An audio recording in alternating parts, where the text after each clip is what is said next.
right, everybody. Welcome to the Milligenics podcast here. You've got Master Roshi and my partner in crime. Sensei, how are you, everyone? We're doing good. We're doing good. I'll speak for everybody there. Good. But Master Roshi, before we move forward, I always just want to say that, I feel so blessed right now. I'm so grateful. In these short periods of time, we've had some wonderful guests. We had, I believe it was Jessica from Misdom. yes. Was it Jessica? Jessica from Misdom. We had Tui. And now just recently we had Sean, our master walker, I guess I should probably I like call him. that. Mm-hmm. Uh, and they have all been wonderful folks, and I've learned so much from these individuals, and I can't wait to see where this journey takes us at Master Roshi. So I'm excited about today. Let's see how we can make this happen. Yeah, I want to share my gratitude there too. So, on today's episode, what we're going to get into is something that we've touched upon here and there from every episode up into this point. We kind of hinted at it last episode. You might have kind of guessed it with mental health. So, we're going to be covering that today in more depth, and we're going to get into, some of the risk factors, some of the early signs that people can experience, and going into like some of the treatment, that we can hopefully share with you that we think, might be helpful. We're not doctors here, by any means. We're not psychologists. We're just going to share some of our personal experiences that we think will help you in your journey, because this is really another pandemic, Sensei. A lot of people suffer from this in the United States. About 25, if you can believe it, 25% of the population, according to research on this issue. So I'm sure there's somebody in your family, friends that you may know of that maybe didn't think about it, too much, but hopefully with this episode it will reveal some of those issues that people are facing, on a daily basis. So, Sensei, I just want to throw it off to you. I mean, what are your thoughts on mental health? So far up until this point, you've given people tips, you've given people advice, but overall, like, what are your thoughts on it? Well, as I mentioned in some of our other episodes, we had this stigma and this taboo about mental health. Right. We tend to think that mental health is an extreme factor, and yes, it could be extreme, but there are also mild factors that we can manage. Right. Um,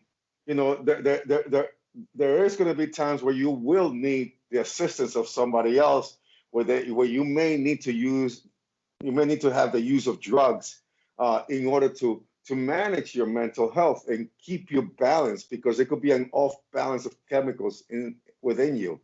But if you're not in those extreme cases, and you're just kind of like feeling a little bit of, a bit sad, anxious, you might feeling like you're in a funk, like you're in a rough patch, and those feelings, which are normal, by the way, they're not, don't think that because you're sad, there's a mental issue involved. No, these are normal emotions. What I mean by that is that if you have felt these feelings of sadness and loneliness, um, extreme moods, insomnia, aches and pains for, like, say, 2 weeks and longer, Right. it could perhaps be the mild symptoms of depression coming at you. And this is when we have to manage our mental health. Master Roshi, we manage. I know you do.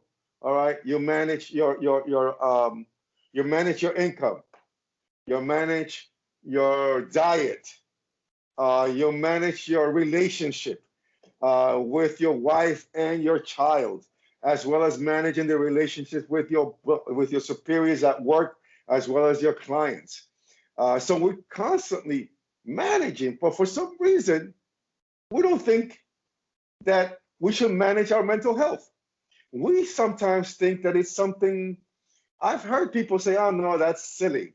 That we tend to sort of blow it off on some of the simple tasks and strategies that we can implement to manage our mental health, such as what we mentioned last week with walking.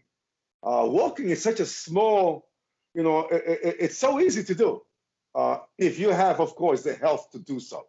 Right. Okay, but if you're healthy enough to walk, it is the simplest form of exercise.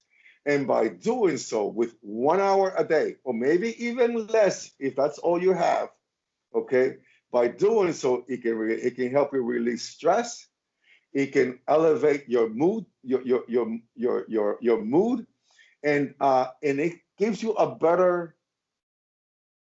sense of worth, and it helps you with your digestion as well as managing your weight. So there's a wealth of things that you can take advantage of by just taking uh, a simple walk.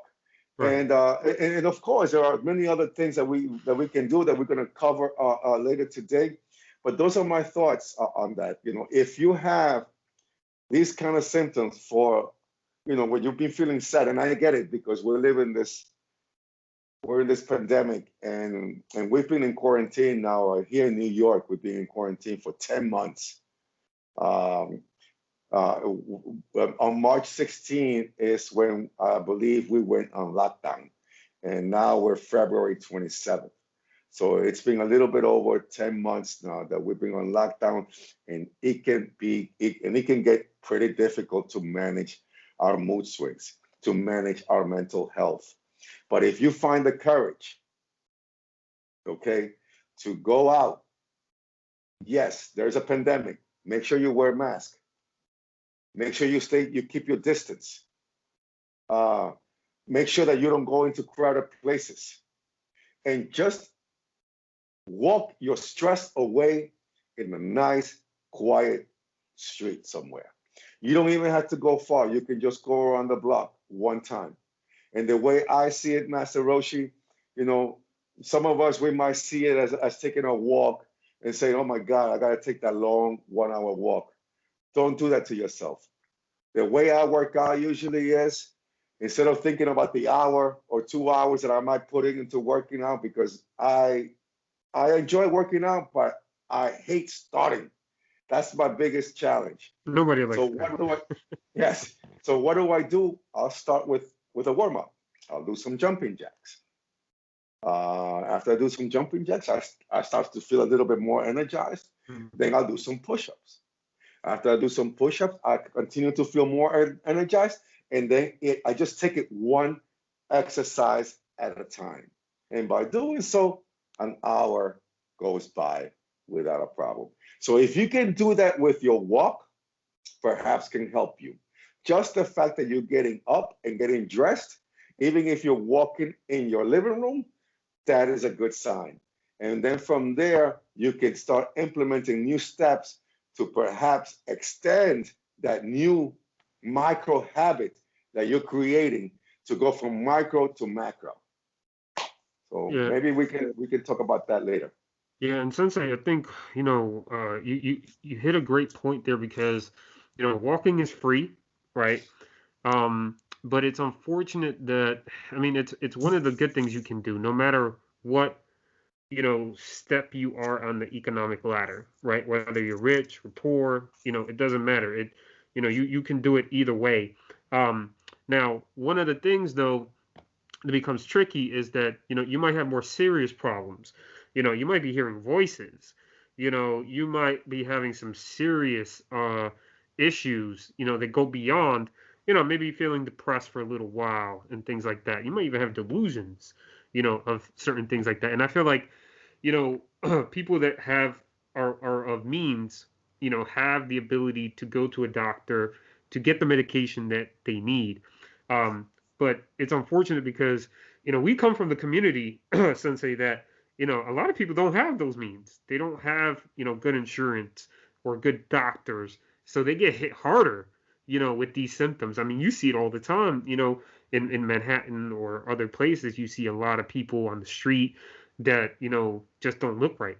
They might be talking to themselves, or doing some really, sort of abnormal things. I don't want to say crazy because, as you stated earlier, that's a label that we want to try to stay away from because it's so broad and you don't really understand, it's such an easy thing to put on somebody when you don't understand all the different things that they're going through, from a health perspective. So yeah, I just want to talk about that a little bit about, the fact that people don't have access to, good quality housing. That could have an effect. If you're somebody that's constantly moving, you're homeless, you're constantly moving, that puts an unstable, pressure on you, right? It's a Mhm. stress. That's what really leads to a lot of these things. Now those are things But that. first we move Mhm. before we move forward. I just want to say that I talk to myself all the time, and I don't think of myself as having a mental issue. I think talking to yourself, it's not bad. Mhm. Yes, I think again, from years back, there was a stigma to that. When you're talking to yourself, oh, that person is crazy. Okay, but now we realize that talking to yourself is not such a bad thing. After all, we have two brains inside of us. We have a double personality, and I know that I have mentioned this to you, Master Roshi. I constantly fight myself every day to be a better person.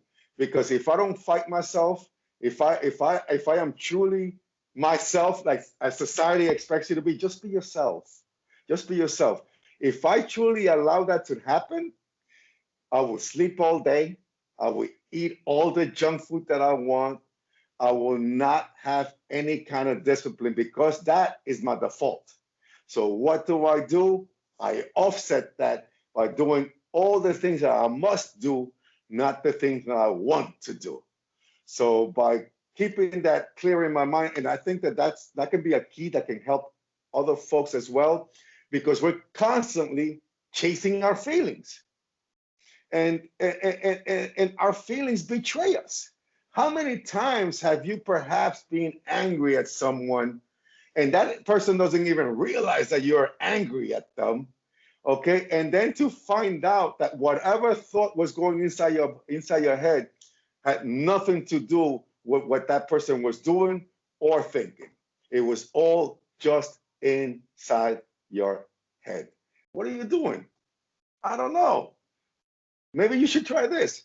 Thank you very much. I'll give it a shot. And by having that kind of, dual conversation, I'll find some solutions. But Right. go ahead, Master Roshi. What was your next point? I'm sorry about that. No, I mean, I think you have definitely some validity there. I think, we live in a world now where we're constantly bombarded with technology. So sometimes you might be walking next to somebody and you think that they're talking to you, but they could be on the phone with AirPods, and now it's more of a normal thing than maybe it was before. But I do have to sort of make sure that people understand that distinction, when, it may not just be one voice, right? You could have multiple voices, right? Maybe that's a better way to describe, this issue that people have. But you Especially if definitely. those voices are telling you to harm yourself or harm others. That Exactly. is one Hmm. big key there. Yeah, and we read about all this stuff in the news, about just how gruesome, people, this can be taken to, right? If you don't get the right care, you know. And so, this leads us into, things in biological factors, right? So you're talking about gender, age, ethnicity, you know, um, I want to make this interesting analogy, if you will, Sensei. If you notice, a lot of the people that have mental health issues tend to be Caucasians, right? Um, so a lot of the serial killers and things like that have suffered from schizophrenia, mood disorders, anxiety. Now, the thing about it though is that it doesn't really discriminate. You know, that might be what we see in Hollywood. right? But there are occasions where, people of other ethnic backgrounds do have these issues. So we don't want people to think that it just affects one group. It affects all groups, all ages. It does not discriminate. It doesn't care how rich you are. It doesn't care how poor you are. Now, one of those mental health disorders is anxiety disorders. It's actually the most common type. And I know sometimes you has had some, you have suffered with this in the past, Sensei. So I know you can speak to this, and I want you to just share a little bit about some of those experiences that you had with your own anxiety. Okay. Uh, well, so I want to hit something, that you mentioned. Okay, and I'm not an expert in statistics. Okay, but this is what I see sometimes. You mentioned that a lot of folks that have mental illness are Caucasians, and maybe it's because Caucasians are the majority in this Hmm. country. If we were in another country, perhaps the majority of folks that suffer from mental illness or mental health might be another group. So we also need to take that in consideration that the greater population in the U.S. are also Caucasian. So perhaps maybe that's probably why the ratio is a little bit higher. Now, as for me, I don't mind sharing my story. Um, when I was younger, I had a stigma about mental health. You know, Hmm. um, I couldn't understand why people did the things that they did. I was too immature to to to to have a strong perspective on it. I I'm the didn't same know. way. You know. In addition to that, I, I I had this arrogance about me where I was always right too. All right, I was young and arrogant.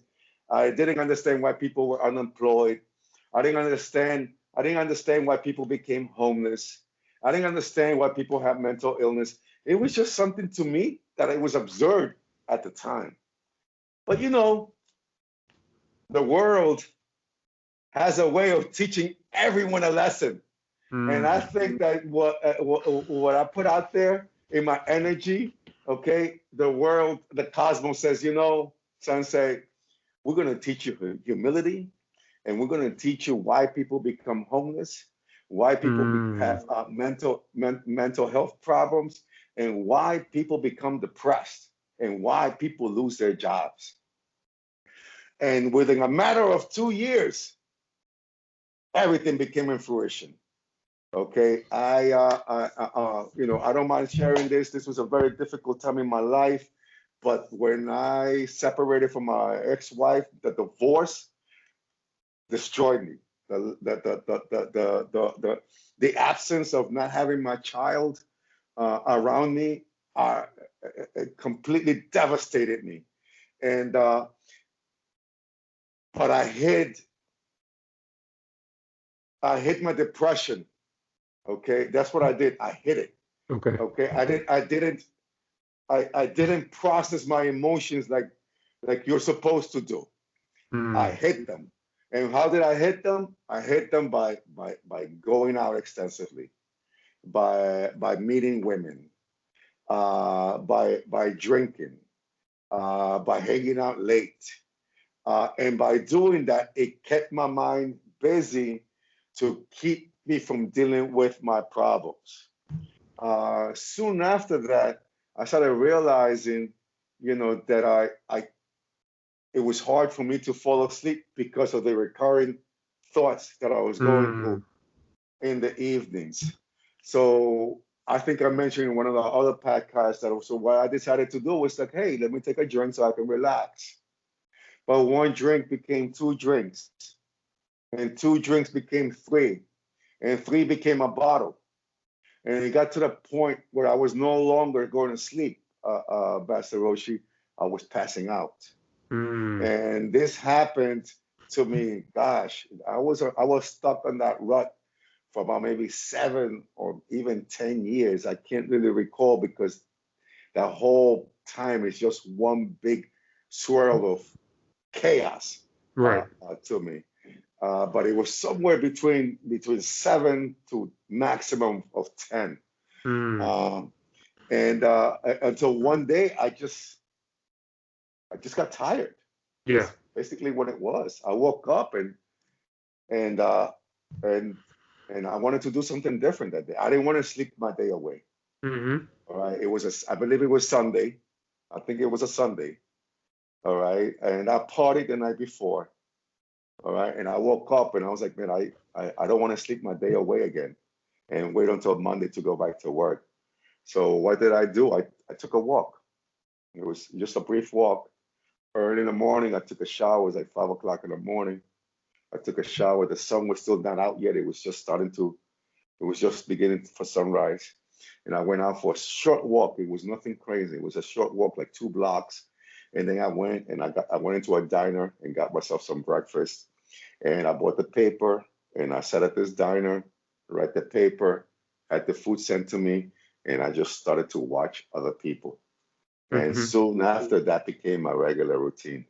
Okay. Every Sunday I will go to this diner and it was therapy, talking to the waitress, seeing folks around me and taking that walk. And little by little, Master Roshi, my walks became longer and longer and I began to feel better and better. And Mm. after that, then now my body felt like I could do more. I started thinking more clearly, and I began to do more exciting things. Right. And eventually that led me to another job because I was stuck in a job that wasn't right for me. Mm-hmm. Um, but I didn't care. I was just it didn't matter to me at the time, Kept you busy. but it kept me busy. It was sort of like a therapy. And then from there, it just kind of moved on to other habits. I realized that being in the sun, seeing the daylight made me feel better. So I made sure that I walked during the mornings every Sunday. And then Mm. Sunday, I added Saturday. And then Saturday, I added a weekday. And bit by bit, I just began to do more and more. And that went on to yoga. That went on to strength training. That went on to dancing. And now that moved on to hiking. So it was a bit of a journey, but it all happened by putting one foot in front of the other multiple times, over and over and over again. And that concept, that thought process, or better yet, not that thought process, that momentum gave me the thought process that I needed to propel myself forward. It's almost like I remember reading this, and this is why I decided to take a walk. I can't remember where I read this, but it says that usually people who are going through some challenges, they isolate themselves to come up with a solution. Oh no, I don't want to go nowhere because I need to figure this out. Oh no, I can't do this because I just need to figure this out. And what ends up happening is that when you're home isolated, there's no stimuli for you to come up with solutions. So all you're doing is just you're in this Vicious you're in cycle. this a vicious cycle of coming up of thinking about your problems, Right. but you're unable to come up with a solution because there's no stimuli in a 4x4 room. You have to go outside. You have to allow your eyes to see the sun, and you have to allow the stress to be released. And then, bit by bit, solutions just come to you. Mm-hmm. And then it's up to you at that moment to start implementing some actions on those solutions. You can't just say, oh, I need to do this and never do it. All right. Mm. That's one of the things that I also see people, do also, especially smart people. And that's what I always tell, especially smart people. Smart people love to analyze everything so that they can just sit still. And that just blows my mind.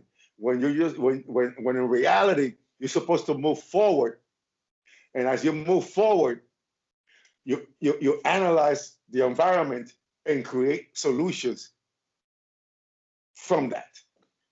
It's almost like I like to tell my students, and we live in this society sometimes that everything is, work on your weaknesses, work on your weaknesses. What are your greatest weaknesses?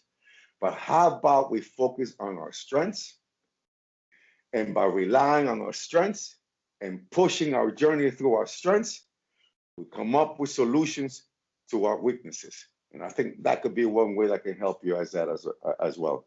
So by implementing some small tasks, some movement in your body, anything, it doesn't have to be walking, whatever it is, implement it. And you will start seeing that there's going to be a change in your mood and a change in your behavior and a change in the way you address your everyday challenge. That's great advice, Sensei. So what you're basically saying is that physical physical activity, physical activity translates to mental activity, right? And improvements there, sort of help to morph that into, just overall improvement in your health. Absolutely. We were not designed to be in a cave all day long. Mm-hmm. We're not designed to do that. Okay, the cave was just designed to sleep and keep us safe from shelter. Give us a shelter and keep us safe from the cold, from the rain, and of course from predators. Right. All right, that's it. But we had to, if you needed to go to the bathroom, I bet you couldn't do it in the cave. You had to go somewhere else because all your family members or your tribe will be like, wait a minute, what are you doing? You're taking that outside, whether it's Mm-hmm. raining, snowing, cold, evening, daytime, it didn't matter.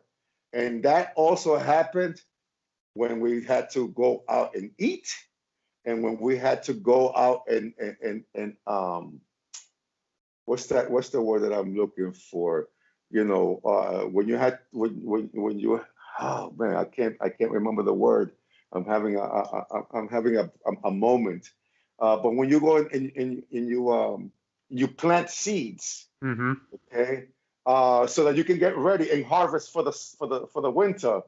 Right. All of that is everyday work. Okay, you had to nurture those seeds. You had to make sure that they're doing well, and every day you had to walk around, making sure that feeling them, touching them, tasting them, to make sure that they're up to where they're supposed to be, so that you can pull that, and in the winter you can have some meals, as well as when you went hunting. A whole tribe of folks went out there and they ran for their lives at times, I'm sure, and they also ran towards the prey. So there was a lot of physical activities that's been going on for eons. And now, all of a sudden, we don't have to. All we need is an app and a phone, and I could do I could check my health. Mm-hmm. I can work. I'm actually working from home now. So it's even more important for me to take a walk more than ever. Because staying here at home, which I love my home, but after being here all day long, can take a toll. So by stepping out and doing all of that, we kind of revert back to those old core values that belong to us that we somehow lost through the use of constant technology and comfort. Because Mm-hmm. I always say this: comfort kills drive. Comfort kills drive. So with that said, I want to get into treatment because, you already sort of revealed, some of the things that you did to kind of help you get through your anxiety, some of your, sort of down periods. And I just want to say that, from the research that I've seen, is really difficult in this country, Sensei, because the drug companies, they sort of really control, the kind of treatment that's provided. They don't want to pay for, and I don't mean drug companies, but I mean insurance companies, right? So insurance companies don't really want to pay for psychotherapy sessions or psychiatrists, and getting you the right treatment and talking to people, right? Because you don't want to be isolated, like you said. But it's really difficult, Sensei, because there's not much money in that. There's more money in the pharmaceutical game, in this country. So you had mentioned, alcohol was one of the things that you kind of geared towards, because that's in such mass supply. There's other countries, if I'm not mistaken, like Saudi Arabia and places like that, where you can't drink, right? It's illegal. And there's harsh penalties for that because they see the vices that these things create and can lead into a society that is, dependent on these drugs or these substances, right? And it takes a toll on society on a whole. So I think the fact that you were able to get through it, with not much damage, I would say, like physical damage Oh, from drugs. I'm pretty damaged, Master Roshi, but go Yeah, ahead. I mean, we know like the extreme, of where these uh, things, like, the crack epidemic and mhm, and all those different eras, they have, unfortunately taken a toll on our society and our people, mhm. as a whole. We've kind of gone through that hole, unfortunately. But there's a lot of medication out there. But there is also good medication. You know, there are things that really do help to treat, if not maintain. If you're going through some, periods of hallucinations and just depression overall, there is some good, you know, things out there for you. So we don't want to say that all of it is bad. There is definitely some good, but unfortunately, you have to have It's the not means. easily Yeah, accessible. yeah, you have to have the means to do that. Yeah, So, I'm hoping that we could get to a point in this country where those things take more precedent, than the fact that people just don't get what they need. Because I feel like that's the problem right now. We get drugs from South America coming into this country, and I don't want to get political, or anything like that. I just mean the access is so easy, but there are simple things that you can do, like you said, Sensei, that can help to contribute to more positive mental health, overall in your mood and swings. Um, is there anything else that you like to share with the audience? Other preventative measures that they could take, if they're feeling like they want to commit suicide, or they want to do other things and hurt other people, not necessarily themselves. you know, um, I know it's easier said than done, um, but if you can find somebody that you can trust, and I know that many people don't have that either. I'm lucky enough to have a good support system. Hmm. I neglected them though when I was going through my through my journey. It's one easy way to say it. I completely neglected them. They were calling me. They wanted to know what was going on with me, and I just isolated myself. I never answered. Right. And I missed a lot of get-togethers. It was just, but it was nice to know that they were there. Mm. And That's family. when I was, They stick with yeah, you. that's family. That's how And you know. I was lucky enough that when I was ready to embrace them again, that they were there for me, and there was no judgment. Mm. Why did you do this? Why did you behave that way? Why were you so fucked up? None of that Right. happened. It was like, okay, you're back. Let's move forward. So, do you Uh, think there was a level of maturity that's required as well to get out of that funk? I don't know if it's a level of maturity. I think it's more of a level of awareness. Mm. Okay, I didn't know what to do at the time. Okay. I was just going through my motions, I was just going through my shit, and there was no one that I can rely on. My father and I, we kind of went our separate ways years Hmm. back. So it's not like I can have a conversation with a man that I can trust and that can provide me some guidance. Because he already he had already gone through a separation with my mother, decades before I went through mine. So maybe by having a conversation with him, he probably could have guided me differently and say, hey, look, try to work this out, try to do this, try to do that, or something. I didn't have anything. Right. I was just completely alone. So I think that if you have someone that you can trust, I think that could be a very beneficial tool that you can use. Um, I'm not sure if a friend, a loved one, a family member. because that way you're not completely isolated. And Mm-hmm. I think that that's what happens there. By you having someone to talk to when you need them, or someone to check up on you when you need to, it can be really beneficial. So if you can somehow create a network where you can at least have one person that you can trust, I think that can be also uh, beneficial. And also make sure that you get your rest. Um, rest it's another. It affects our brains when Yeah. when we're not when we're not resting. So now you have a tired brain, a stressed brain with issues. And I don't mean by not sleeping one night. No, it happens. No, not sleeping consistently Mm-hmm. for days, weeks, and months added to your mental health crisis, Mm-hmm. that can be detrimental. So I think making sure that you get a good 7 to 9 hours of sleep uh, can perhaps help your brain heal so that your mental capacity can increase. Right. And many But studies. I was just mhm, gonna say many studies have shown that you need sleep. It's important. It's a regenerative process. absolutely. And another thing that can perhaps help you too. And again, I know it's easier said than done. These are tips that I'm sharing. But there are so many different challenges, so many challenging situations out there in our homes. Mm-hmm. Uh, but if you can find meaning in your life, it can help you. All right. So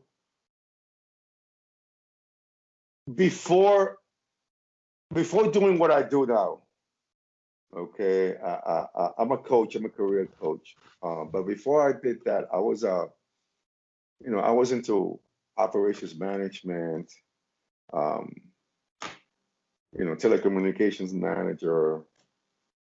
I was managing. I was managing Mm-hmm. people. In a for-profit environment.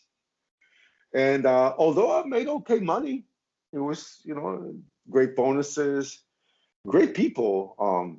I enjoyed the people that I worked with, uh, but it wasn't fulfilling. It was never fulfilling. I never had a job that was fulfilling Mm. before this. It was just a job for me to make money and pay my rent. That's just the way it was. Um, but now that I found this, what I do now, which is coaching folks and helping folks through my experience, I have found the meaning. Mm-hmm. Okay, that has helped me move forward and propel myself forward in my life and manage my emotions. However, if you're stuck in a job, that you hate and there is no meaning, try to find a hobby.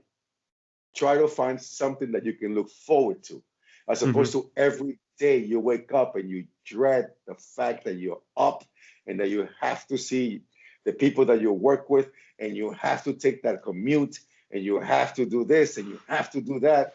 If you can find a way that you can do something that you really love, okay, either after work by volunteering or on the weekends by engaging in that activity, it can give you that push that you need in your mood to start feeling, to look forward to something on the weekends, perhaps. I can't wait to Saturday because I'm going to do this, as opposed to Saturday I'm just going to sleep it off because I hate Monday through Friday, so I just want to sleep all day Friday.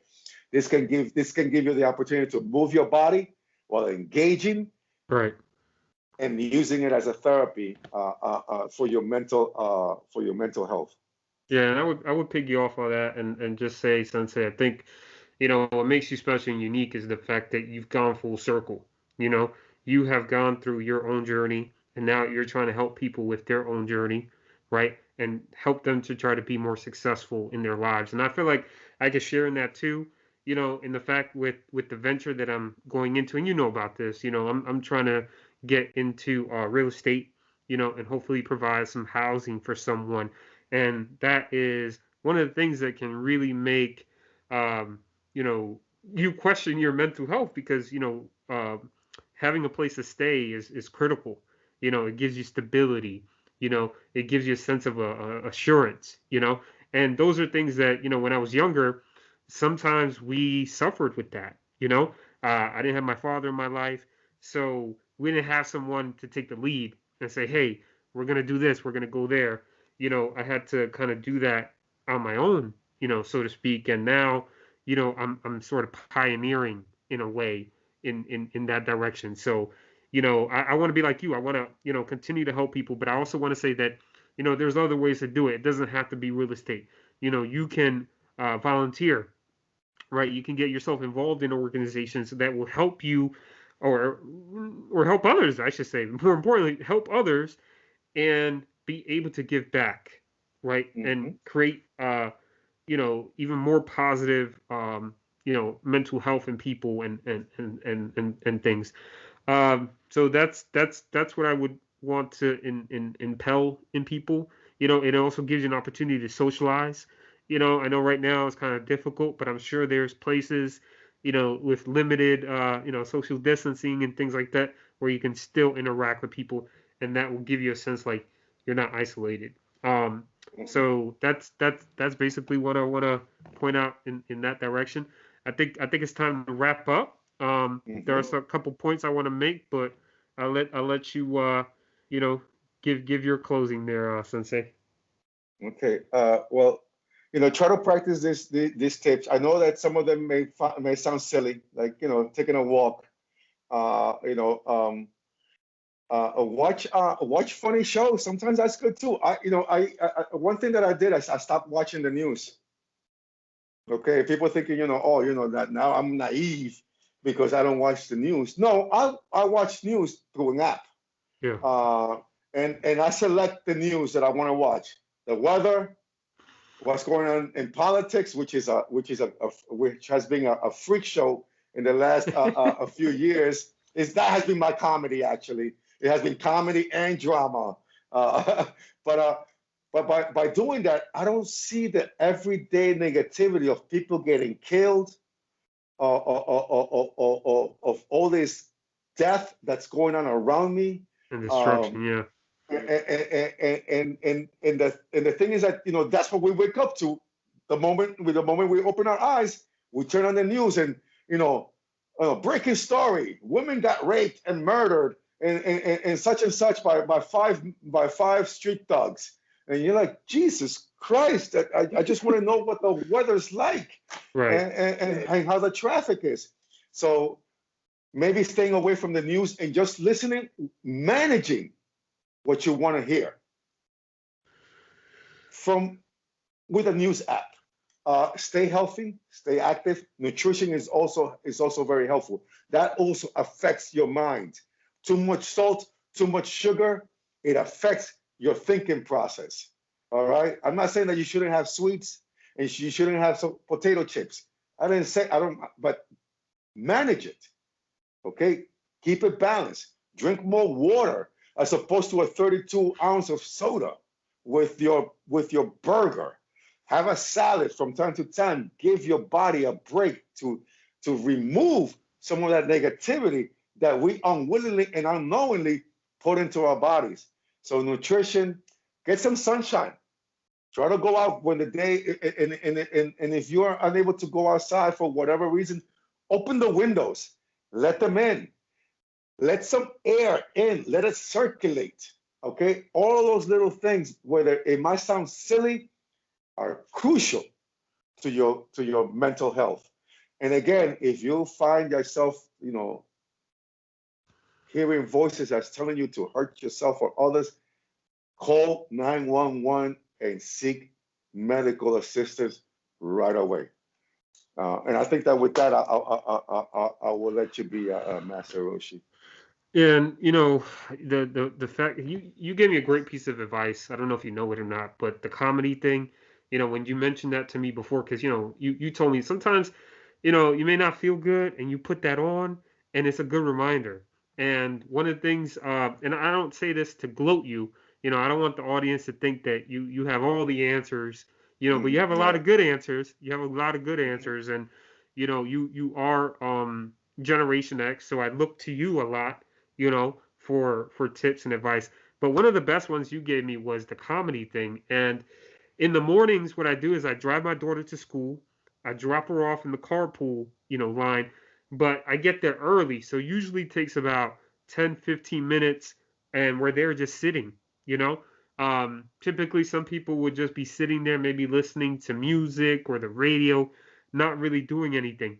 No, that's not what we do. My daughter got me into this, and this is great. We sit there, we find something funny to watch, America's Funniest Videos or America's Got Talent, and we don't look at the bad auditions. We look at the good auditions, right? We want to stay positive. And Sensei, that's how I start my day. That's Hmm. the way I proceed. I started positive and I try to end it positive, but being there with her and watching something funny or enlightening really helps me get, through the day. So Yes. I hope that people can find something like that. Put something on, something positive, something comedic. If you're feeling down, it really helps you. So that would be my 2 cents there. Absolutely, Master Roshi. Great, great, great show today. And just a quick one before we leave. Pandora and Spotify has comedy channels Hmm. that you can listen to. So I've done that too. When I used to go to work, I used to put them on and just listen to all these different comedians. And by the time I went to work, and sometimes I would laugh in the train, and people would think that I'm going through a mental health crisis, but in reality, I'm just embracing the show. So Yeah, and yes, absolutely. and I haven't heard some comedians and on through these apps or on the radio in a while. So I'm gonna get back to that because music gets boring after a while. I'm sorry, it does. So Yeah. that's Yeah, I that's love music, but yes, sometimes yeah, you need a little change. yeah. You Absolutely. need And you to. and by the way, giving kudos to, Joe Rogan. Mm, This guy, he has two shows on Netflix. They're both fantastic. So I recommend those two shows. This guy is talented in so many different ways. I haven't seen them, and I haven't seen how funny he is, but that's gonna give me something to watch, and hopefully the audience too. So we want to thank everybody for listening today. We hope that you learned something, and we will do it again next week. All right. See you, everyone. Talk to you. See you guys next week. Have a blessed week.